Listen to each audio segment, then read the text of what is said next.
Une fois de plus, dans son action, Néhémie en introduisit d'autres dans sa vision et son souci. Tout d'abord, c'était dans son propre cœur et c'était caché dans son cœur. Il ne dit rien à quiconque touchant ce que Dieu avait déposé dans son cœur. C'était en premier lieu quelque chose entre lui-même et le Seigneur. Et ce ne fut pas avant qu'il eut atteint une certaine position et pris une certaine décision qui était la conséquence de son investigation qu'il ouvrit son cœur à d'autres. Je crois que cela est une chose splendide, une chose à laquelle il faut prêter attention. C'est si facile d'avoir des idées et puis de commencer à les diffuser et à les décharger sur d'autres. C'est une toute autre chose d'en venir entre vous-même et Dieu aux prises avec la situation, de devenir pleinement pénétré de sa grandeur, puis de déterminer que cette chose doit être faite et en introduire d'autres dans votre vision et votre inspiration. Vous voyez, Néhémie fut préparé à être un formidable sujet d'inspiration. Vous lisez ce livre d'un bout à l'autre et vous constatez ce que vous pourriez presque appeler le charme de la personnalité de cet homme, l'inspiration qu'il représentait. Les gens ont fait l'impossible sous l'inspiration et la vision de cet homme. Il y avait des moments où ils étaient très abattus par le découragement. Mais alors, il les tirait de leur bourbier.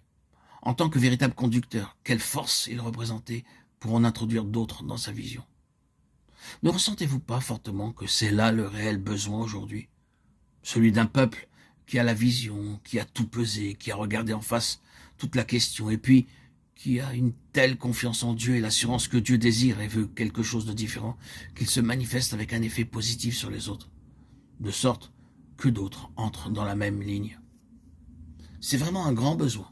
C'est la chose la plus facile au monde d'être un passager, d'être toujours transporté. Ah, c'est si facile d'être un parasite, de vivre seulement aux dépens des autres et de les saigner.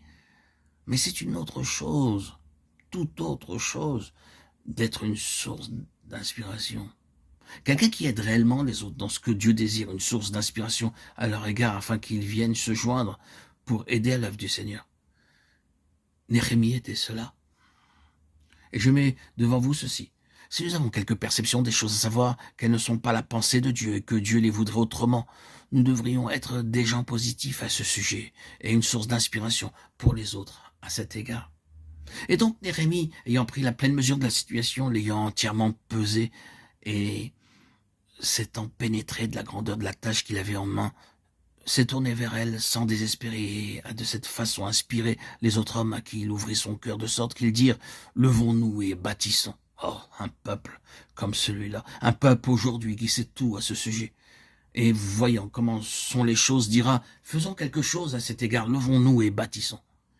Eh bien, c'est là le commencement de son action. Et vous serez d'accord que c'est là, en vérité, une action.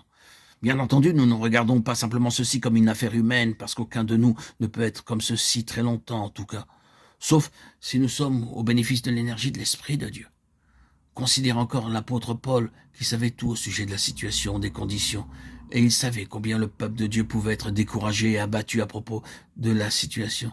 Sa prière était celle-ci, afin qu'il vous donne, selon la richesse de sa gloire, d'être puissamment fortifié par son esprit dans l'homme intérieur. Éphésiens 3,16.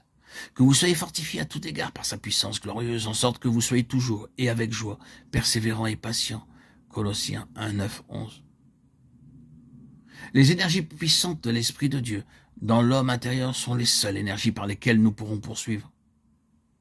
Nous devons accorder une large place à l'œuvre intérieure de Dieu dans la vie de Néhémie, parce que nous savons très bien que c'est seulement ainsi que nous pourrons faire quelque chose à l'égard de cette situation.